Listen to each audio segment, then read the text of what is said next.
Diobass Info TV, nam dox ak Diobass. Chers tous, je me nomme Serigne Saleh Pouy, je suis le vice-président de l'amicale des élèves et étudiants de Pout-Dacné. En même temps, je suis le président de l'ensemble des étudiants qui sont à Thiès, ressortissants de Diobass. Aujourd'hui, c'est l'honneur et la plus grande plaisir d'être là parmi vous pour essayer de partager cette journée qui a une importance capitale, dont mes frères et sœurs de Taten qui ont organisé aujourd'hui. Monsieur le chef du village, monsieur l'imam du village, monsieur le curé de la paroisse Saint-Martin, chères autorités locales, chers présidents et représentants d'amicales ici présents, mesdames, mesdemoiselles et messieurs, honorables invités, bonsoir. Aujourd'hui, c'est un honneur spécial ainsi qu'un plaisir d'être parmi vous en cette journée solennelle en tant que vice-président de l'amicale des étudiants et élèves de Pout-Dacné pour magnifier et honorer cette journée capitale. Mesdames, mademoiselles et messieurs, très chers camarades, frères et sœurs, je profite de cette occasion à passer un message fort à l'ensemble de la jeunesse de Taten Serer. Aujourd'hui, nous traversons des moments difficiles dus à un climat économique, social et culturel très défavorable. De telles situations avaient poussé le sociologue camerounais Axel Kabou à se poser la question à savoir et si l'Afrique refusait de développer, une question qui trouve aujourd'hui toute son origine dans notre société caractérisée par un délisement notable de nos jeunes.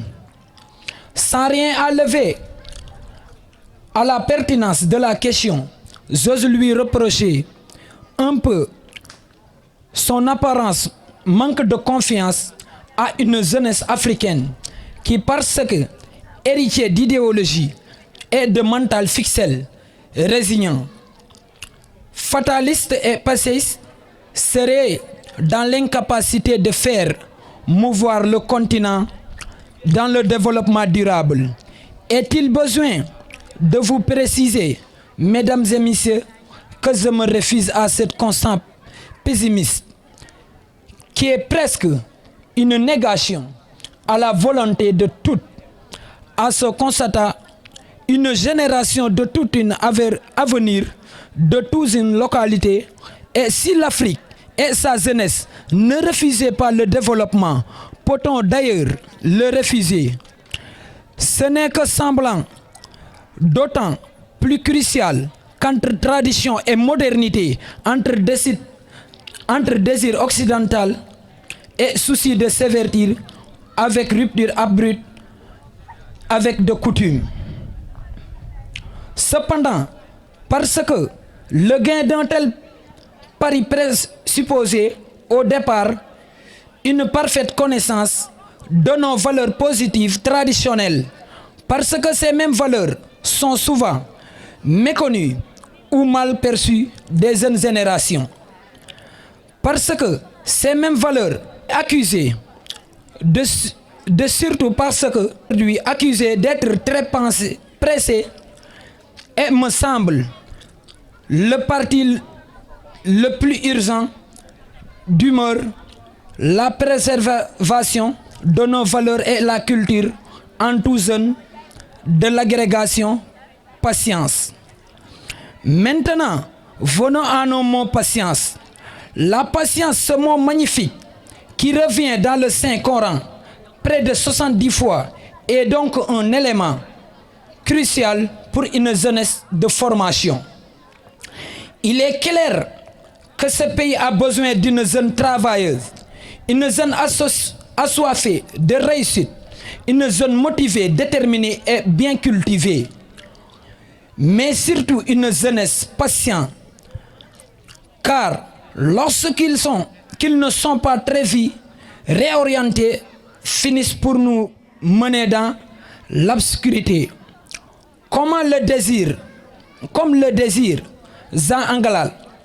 Les meilleures choses ont besoin de patience et Malone X de réajouter.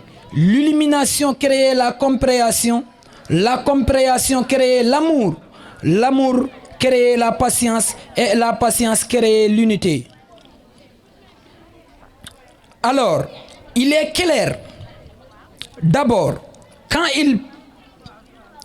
si j'ai un conseil à vous donner, je vous dirai ouvrir votre cœur et surtout aller à l'école du caméléon, écrit par Amadou Ampateba. C'est un très grand professeur.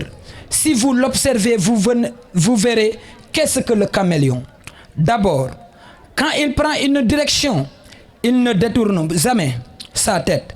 Donc essayez d'objectiver, préciser de votre vie que rien ne vous détourne de cet objectif du moins. Et que fait le caméléon, il ne tourne pas la tête, mais son œil qu'il tourne. Le jour où vous verrez un caméléon regarder, vous verrez c'est son œil qui tourne.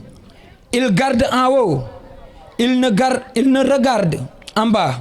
Cela veut dire, informez-vous, ne croyez pas que vous êtes le seul existant de la terre.